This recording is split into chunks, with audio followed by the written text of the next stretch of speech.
ఒక చారిత్రాత్మకమైన విజయం సాధించిన ప్రజలు ఇచ్చిన అద్భుతమైన తీర్పు. దాంట్లో మనం భాగస్వామ్యం అయ్యాం దాంట్లో. సో మీ అందరూ అద్భుతమైన మెజారిటీతోటి, బలమైన మెజారిటీలతోటి మనం 21 స్థానాలు పోటీ చేస్తే 21 స్థానాలు అద్భుతంగా గెలిచాం. 2 పార్లమెంట్ నియోజకవర్గాలు గెలిచాం. భారతదేశంలో ఎప్పుడు కూడా తీసుకున్న అన్ని సీట్లు, పోటీ చేసిన అన్ని సీట్లు గెలవటం అనేది చాలా చాలా రేరెస్ట్ ఆఫ్ ద రేర్. ఇప్పుడు దాకా జరిగిందో లేదో కూడా తెలియలేదు. బట్ కంటెంపరీ టైమ్స్ అన్ని చేసిన వాళ్ళందరూ కూడా ఏం చేస్తారు, రీసెర్చ్ చేసిన వాళ్ళందరూ చెప్తారు ఫస్ట్ టైం ఇన్ ఇండియా అని. సో మీ అందరికీ జనసేన సైనికుల తరపున, వీర మహిళల తరపున, పోటీ చేయని పార్టీ నాయకులందరి తరపున, మా అందరి ఆశీస్సు మీరు తీసుకెళ్తున్నారు ముందుకు. రేపొద్దున అంటే మీరు ఒక్కళ్ళే వెళ్ళట్లేదు అసెంబ్లీకి. వెనక జనసేనకు నిలబడ్డ ప్రతి ఒక్క నాయకులు, పోటీ చేయని నాయకులందరూ కూడా, రక్తం ధారబోసిన జన సైనికులు, అసలు అలుపెరకు ఇంట్లో నుంచి బయటికి రాని వీర మహిళలు, అసలు మామూలుగా ఇంట్లో నుంచి బయటికి రా, అలాంటి వాళ్ళు బయటకు వచ్చి మరి తిరిగారు మనకి. సో వారందరూ ఆశయాలు మీరు ముందుకు తీసుకెళ్తారు. మన పార్టీ నాయకులు, జన సైనికులు, వీర మహిళలు, మన మద్దతుదారులు కాకుండా 5 కోట్ల మంది ప్రజల ఆకాంక్షల్ని మీరు అసెంబ్లీలోకి తీసుకెళ్తాను. మీరు దాంట్లో నేను కూడా భాగస్వామ్యం అయినందుకు మనస్ఫూర్తిగా నేను ధన్యవాదాలు తెలియజేస్తాను. ఒక చిన్నపాటి ఒక మార్పు జరగాలి, ఒకటి సాధించాలంటే ఎంతమంది పని చేస్తే తప్ప ఒక చిన్నపాటి మార్పు రాదు. అలాంటిది ఒక కీలక 5 కోట్ల మంది ప్రజలకు సంబంధించిన భవిష్యత్తు. ఈరోజు జనసేన విజయం, టీడీపీ విజయం, భారతీయ జనతా పార్టీ విజయం ఏ స్థాయికి వెళ్ళిపోయిందంటే, కేంద్ర ప్రభుత్వం అధికారంలో కూడా చాలా కీలకమైన అంటే ఈరోజు మన అందరం కష్టపడింది, ప్రజలందరూ మనకి నమ్మకం పెట్టి మనం నిలబడి ఉంచింది, ఇది మర్చిపోలేదు. ఇప్పుడు దాకా పొలిటికల్ ప్రాసెస్లో గత 10 దశాబ్ద కాలంలో మన ముఖ్యంగా లాస్ట్ అర దశాబ్దం కాలంలో ఏ స్థాయిలో చూసాం. మనం ఒక కొత్త ప్రెసిడెంట్ ఇవ్వాలి పాలిటిక్స్కి. వ్యక్తిగత దోషం లేని, క్యారెక్టర్ని అసాసినేట్ చేయని పాలిటిక్స్. ఈ మార్పు ఏదో రావాలి. ఎందుకంటే టీవీల్లో సినిమాలకి సెన్సార్ ఉంటుంది, టీవీలకి సెన్సార్ ఉండదు. సినిమాలు ఎవరన్నా కూర్చోబెట్టి ఏదైనా మాట్లాడితే, మన ఈవెన్ అసెంబ్లీలో మాట్లాడితే రికార్డు నుంచి తొలగిస్తారు. నాయకులు బయటకు వచ్చి మాట్లాడితే రికార్డు నుంచి తొలగించలేదు. చిన్నపిల్లలు ఉంటారు, కుటుంబాలు ఉంటాయి అని చోట మర్చిపోతాం మనం. సో అందుకని మనమే స్వీయ బాధ్యత తీసుకోవాలి, పర్సనల్ బాధ్యత మనమే తీసుకొని చేయాలి.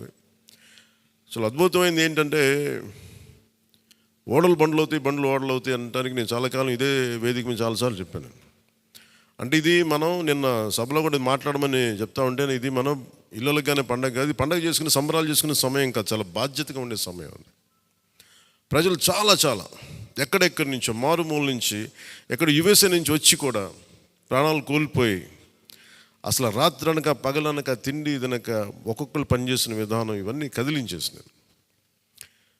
సహజంగా విజయం రాగానే అందరికీ ఏముంటుందంటే ఒక అతిశయం వచ్చేస్తుంది. అలాంటి అతిశయం నాకు లేదు. దయచేసి మీరు ఎవరు పెట్టుకోకండి, నా రిక్వెస్ట్ ఇది ఒకనమాట. ఎందుకంటే మనందరికీ ఇది వచ్చేస్తుంది, అది నేను కాదనట్లేదు. కానీ దాన్ని అధిగమించి ఎదిగే కొద్దీ ఒదిగి ఉండాలి అనేది మనం నిలబడి చూపిద్దాం, పాటించి చూపిద్దాం. ఎందుకంటే నిజంగా జనం అలసిపోయారు. ఒక కొత్త తరహా రాజకీయం చూద్దాం, పాత విలువలతో కూడిన రాజకీయం చూద్దాం. అది మనం చేసి చూపించాలి, ఆ దారి వెంట నడిచి చూపించాలి.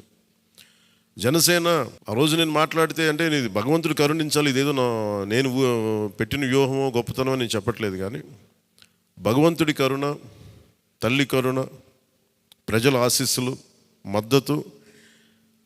2019లో 1 సీటు కూడా ఉన్నది అటు ఇటు కాని పరిస్థితుల్లో ఈ రోజున జనసేన ప్రధాన ప్రతిపక్షంగా అసెంబ్లీలోకి అడుగు పెట్టబోతుంది. మీ అందరికీ దానికి సంబంధించి ప్రత్యేకించి శుభాకాంక్షలు. అధికారంలో భాగస్వామ్యం తీసుకుంటాం ఖచ్చితంగా. అది రెండింటి మధ్య ఎలాగ అనేది, ఆ టెక్నికల్ ఆస్పెక్ట్స్ ఎలాగో చూడాలి. అది మీ అందరికీ నేను తెలియజేసుకుంటాను. అలాగే కేంద్రంలో కూడా మన ఆంధ్రప్రదేశ్కి కావాల్సింది చాలా కీలకమైన మనం పరిణామాలు చోటు చేసుకున్నాయి కాబట్టి ఆంధ్రప్రదేశ్ ప్రతి ఎంపీ చాలా బాధ్యత ఉంది. మన జనసేన నుంచి గెలిచిన బాలశౌరి గారికి కానీ తంగెళ్ళ ఉదయ్ శ్రీనివాస్ గారికి కానీ చాలా బాధ్యత ఉంది. ఇది మీ ప్రతి కదలిక, మీ ప్రతి మాట ప్రజలు చాలా సునిశ్చితంగా పరిశీలిస్తారు. ఢిల్లీలో మీరు చేసే ప్రతి కదలిక, ఢిల్లీలో మీరు మాట్లాడే ప్రతి మాట ఆంధ్రప్రదేశ్ నిర్మాణానికి ఉపయోగపడాలని కోరుకుంటున్నాను. అది దయచేసి ఎంపీలుగా దయచేసి మీ ఇద్దరు అది, ఎందుకంటే బాలశౌరి గారు అది మీ అందరి బాధ్యత. మీరిద్దరు గెలవలేదు, 5 కోట్ల మంది ప్రజలు మమ్మల్ని గెలిపించారు. అందుకని మన ఎమ్మెల్యే నేను కూడా అద్భుతమైన మెజారిటీ తోటి గెలిచినందుకు ముఖ్యంగా మనకి ఈ ఒక తీర్మానాన్ని ముందు ఒకటి ప్రవేశపెడుతున్నాం. మరి మీ అందరి ఇది చెప్పండి. పాపం వెన్నంటే ఉండి పిఠాపురంలో జనసేన నా గెలుపు కోసం కృషి చేసిన వర్మ గారికి ప్రత్యేక కృతజ్ఞతలు. వారికి అందరూ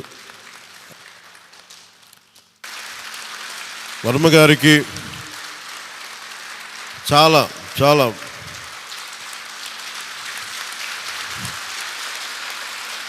వర్మ గారా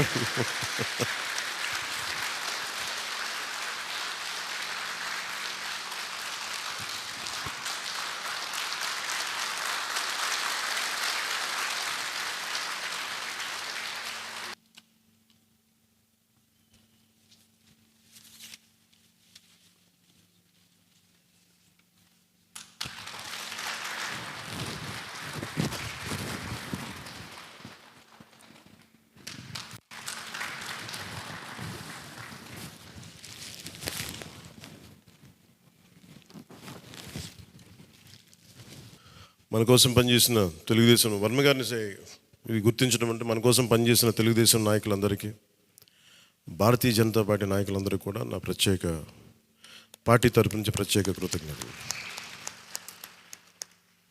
అలాగే జన సైనికులకి ప్రత్యేకించి మీరు పడ్డ శ్రమ, కృషి మేము మర్చిపోలేం. మమ్మల్ని గుండెల్లో పెట్టి చూసుకుంటాం.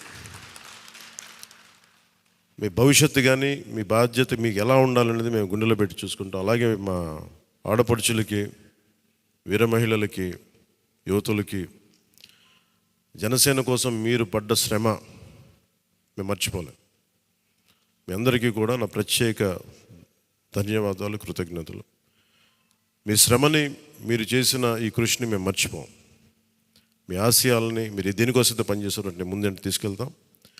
ఈ జనసేన కార్యాలయం ఇంకొద్ది రోజుల్లో ఫుల్ ఫ్లెడ్జ్డ్ ఫంక్షనింగ్ ఆఫీస్ అవ్వబోతుంది, రెడీ అవబోతూ ఉన్నది. మనకి రాష్ట్రంలో ఈ నలుమూలలు ఎవరు వచ్చినా కానీ దానికి తెరుచుకొని ఉంటాయి తలుపులు. ఇప్పుడు నా కోరిక ఏంటంటే 24 గంటలు పనిచేయాలి ఆఫీసు. అపరాత్రి అర్ధరాత్రి లేకుండా ఎవరికి ఏ సమస్య వచ్చినా అది ఉండేలా. చాలా కష్టసాధ్యమైన విషయం. కష్టసాధ్యమైంది సాధించాం ఈ రోజున, దాన్ని కూడా సాధిస్తామని మీ అందరికీ తెలియజేసుకుంటూ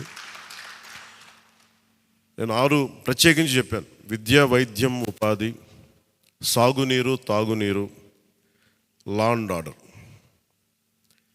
ఈ 6 అంశాల మీద మొదటి ప్రత్యేకమైన దృష్టి పెట్టి దీని మీద ముందు ప్రజలకి భరోసా కల్పించిన తర్వాత మిగతా అన్నిటి అంశాల మీద ముందుకు తీసుకెళ్దాం. అలాగే నేను ఢిల్లీ వెళ్తున్నాను ఇప్పుడు PM గారిని ఎన్డీఏ మీటింగ్కి. వచ్చిన తర్వాత ఆ రోజు మనం ప్రత్యేకించి కూర్చోబెట్టి మీ అందరితోటి ఒక లెజిస్లేటివ్ పార్టీ మీటింగ్ని మనం కండక్ట్ చేద్దాం. సో ఆ ప్రక్రియ ఏం జరగాలో, ప్రజాస్వామ్య ప్రక్రియ ఏముందో దాని ప్రకారం ముందుకు చేద్దాం. అందుకని ఈరోజు జస్ట్ మిమ్మల్ని కలిసి మీకు అభినందనలు చెప్పాలనే నా ఉద్దేశం. అలాగే ఇంకో 3 రావాల్సింది, కొంతల గారును మన లోక మాధవి గారు వీళ్ళు రావాలి, కొంతల రామకృష్ణ గారు. సో వారి కోసం వెయిట్ చేస్తా ఉన్నాం. వాళ్ళు దారిలో ఉన్నారని చెప్తాను. వారికి నేను వెళ్ళిపోయే లోపు వాళ్ళు వస్తే సంతోషం. లేదంటే నాబాబు గారు వారికి నా అభినందనలు తెలియజేయండి మీరు. ఇది చాలా కీలకమైన మనకి బాధ్యత. ఇది అంచెలంచెలుగా ప్రజల ఆకాంక్షల్ని నెరవేర్చే చాలా గొప్ప విలువైన ఒక అసెంబ్లీ స్థానాలను మనకి ఇచ్చారు. ఒక్క అసెంబ్లీ స్థానం ఇచ్చి ఇవ్వకపోయినా ఇంత దాకా పట్టుకొచ్చాం. ఈ రోజున 21 ఇచ్చారు మనకి. ఇది ఈ అందరూ అనుకున్నప్పుడు ఏమనుకున్నారు, భారతదేశంకి కీలకమైపోయింది ఆంధ్రప్రదేశ్ ఎన్నికలు. ఎన్డీఏకి ఊతం ఇచ్చింది. అంటే మనం ఏది ఇది చిన్నది ఇది పెద్దదని లేదు. ఎప్పుడు ఏ సమయంలో అది కీలకంగా మారిపోతుంది. ఒకటే అవ్వచ్చు, ఇంతే అవ్వచ్చు, గోరంత అవ్వచ్చు, అది కొండంత అవ్వచ్చు. ఈరోజు గోరంత విజయం అంటే చిన్న దీపం వెలిగిస్తే ఒక మొత్తం ఎలా వెలిగినిస్తో జనసేన గోరంత దీపం కొండంత వెలిగించింది ఈరోజు ఆంధ్రప్రదేశ్. సో మీ అందరికీ నా ప్రత్యేక కృతజ్ఞతలు. చాలా ఉత్సాహంతో పనిచేద్దాం. ప్రజలు మామూలుగా మనకు వెన్నుతట్టి చెప్పలేదు, బలంగా నిలబడమని చెప్పారు మనకి. మీ వెంట మేము ఉన్నామని. అని ఒకటే అనుకున్నాను, పవన్ కళ్యాణ్ గారికి ఎక్కువ మెజారిటీ, నాకు అందరూ ఇంట్లో పవన్ కళ్యాణ్కి ఎక్కువ మెజారిటీ వస్తుంటే నన్ను మించిన మెజారిటీలు వచ్చేసినాయి మీ అందరికీ. అది నాకు చాలా ఆనందంగా ఉంది. What a victory. అంటే దీని వెనక్కి మనం చూడాల్సింది చాలా బాధ్యత. నేను ఆనందం చూడట్లేదు. వేసిన ప్రతి ఓటు వెనక నాకు ఇలాగ అనిపిస్తుంది, ఓటు వేసాను జాగ్రత్త, ఈ భయం ఉంది నాకు లోపల. సో మనం ఈ ఉత్సాహాన్ని మీరు బాధ్యత కూడా తీసుకున్నాం. వంశీకృష్ణ యాదవ్ గారి మెజారిటీలు చూసినా, మన రమేష్ గారి మెజారిటీలు చూసినా, ఒక్కొక్కరు మెజారిటీలు చూస్తుంటే వాహ్ అనిపించింది. అంటే ఇది కేవలం పవన్ కళ్యాణ్కి ఒకటికి జరగలే, అది ఆ పాయింట్. అంటే ప్రజలు ఎంత బలమైన మార్పు కోరుకుంటున్నారు అన్నదే దీని వెనుక మనం చూడాల్సింది. అందుకని చాలా అద్భుతంగా ప్రజలు ఇచ్చిన మ్యాండేట్ని, ఈ తీర్పుని గుండెలు పెట్టుకొని తీసుకెళ్దాం దీన్ని. అంటే ఈరోజు మీతో పంచుకుంటున్నా, కలగన్నా నేను ఆంధ్రప్రదేశ్కి ఏదైనా చేయాలి. ఇందాక మా నాన్న గారు చెప్తాను, మా నాన్న ప్రభుత్వ ఉద్యోగి, మా నాన్న ప్రభుత్వం జీతం తీసుకునేవాడు, రుణపడి ఉందంటే. నేను కూడా చెప్తున్నాను, రూపాయి తీసుకుని సంపూర్ణ జీతం తీసుకుంటాను ఎమ్మెల్యేకి. తర్వాత నేను ఇవ్వాల్సింది ఇచ్చేస్తాను, అది పెద్ద పట్టించుకుని. కానీ ఎందుకు తీసుకుంటానంటే ఆంధ్రప్రదేశ్ ప్రజల సొమ్మును తింటున్నా ఆ బాధ్యత అనుక్షణం గుర్తు చేసుకోవడానికి. ప్రతి రూపాయికి రేపు పొద్దున నన్ను ప్రజలు చొక్కా పట్టుకుని నిలదీయాలి, అందుకని తీసుకుంటున్నాను. నీకు డబ్బులు ఇచ్చావరా మా ట్యాక్స్ పెయిడ్ మనీతోటి, నువ్వు ఎందుకు పని చేయట్లేదు అని ప్రజలకు హక్కు ఉండాలటడానికి కోసం నేను డబ్బు తీసుకుంటాను. ఎమ్మెల్యేగా జీతం తీసుకుంటాను. చాలా కాలం అనుకున్నాను, ఎప్పుడైనా భవిష్యత్తులో ఎప్పుడు ఎమ్మెల్యే అయితే తీసుకుంటానా లేదా అని అనుకున్నాను. నాకు రూపాయి జీతం తీసుకుంటానని అలా కాకుండా నేను సంపూర్ణ జీతం తీసుకున్నాను. కానీ ఇవ్వడం కూడా దానికి కొన్ని వెయ్యింతలు ఇచ్చేస్తాను బయటికి, అది వేరే విషయం, అది కూడా చెప్తాను. కాకపోతే ఎందుకు జీతం అంటే మనం ఎందుకు తీసుకుంటాం అని నేను ఎందుకు చేస్తున్నాను అంటే, ఈ డబ్బు ప్రజల కష్టం నుంచి, రక్తం, చెమట, స్వేదం నుంచి వచ్చింది. అది ఆ డబ్బు ముట్టుకున్నప్పుడు నాకు బాధ్యత గుర్తు రావాలి. అందుకని నేను అది కూడా నిర్ణయం తీసుకున్నాను. సో మీ అందరికీ కూడా నా ప్రత్యేక ధన్యవాదాలు. మనందరం కూడా జవాబుదారీతనం ప్రభుత్వం ఎలా ఉంటుందో చూపిద్దాం. నిజమైన లా మేకర్, చట్టాలను చేసేవాడు. We are all law makers. చట్టాలను చేసేవాళ్ళం, చట్టాలను పరిరక్షించాల్సిన బాధ్యత ఉన్నవాళ్ళం. How a true law maker would be will show them. బలమైన వ్యవస్థను నడిపే వాళ్ళు ఎలా ఉంటారు. భవిష్యత్తులో పొలిటికల్ లీడర్ అవ్వాలంటే చాలా ఇన్స్పిరేషన్ ఇవ్వాలి. మీ అందరినీ ఆ ఇన్స్పిరేషన్ కోరుకున్నాను మీరు ప్రతి ఒక్కరి దగ్గర నుంచి. బాలశౌరి గారు వెళ్తారు రేపు పొద్దున పార్లమెంట్కి. ఆంధ్రప్రదేశ్కి కావాల్సిన డిబేట్స్లో మాట్లాడాలి ఆయన. తంగెళ్ళ ఉదయ్ శ్రీనివాస్ మొట్టమొదటిసారి గెలిచాడు. మీ బాధ్యత మాట్లాడాలి పార్లమెంట్లో, మర్చిపోకండి. పరిచయాలకి వీటికి కాదు, మీరు పార్లమెంట్కి వెళ్తుంది, పని చేయడానికి వెళ్తున్నాం. అది మట్టుకు మీరు ప్రతి ఒక్కరు ఆపాద మస్తకం కింద నుంచి పై దాకా మీరు మర్చిపోకండి బాధ్యత. సో మీ అందరికీ నా ప్రత్యేక ధన్యవాదాలు తెలియజేసుకుంటే, మా నాయకులందరికీ ఇప్పుడు నాకు ఢిల్లీ వెళ్ళాల్సిన సమయం వచ్చింది, ఎన్డీఏ మీటింగ్ ఉంది. సో మీ అందరి ఆశీస్సులు తీసుకెళ్తాను, మీ అందరి నమస్కారాలు తెలియజేస్తాను. సో నేను రాగానే మళ్ళీ వచ్చి కలుద్దాం. అవినీతి కోటలు బద్దలు కొట్టాం, సరైన బలమైన పునాదులతో ఉన్న ఆంధ్రప్రదేశ్ అని ఒక సుస్థిరమైన కోట నిర్మించుకుందాం అని తెలియజేసుకుంటే మీకు ధన్యవాదాలు తెలియజేసుకున్నాను. జై జనసేన, జై హింద్.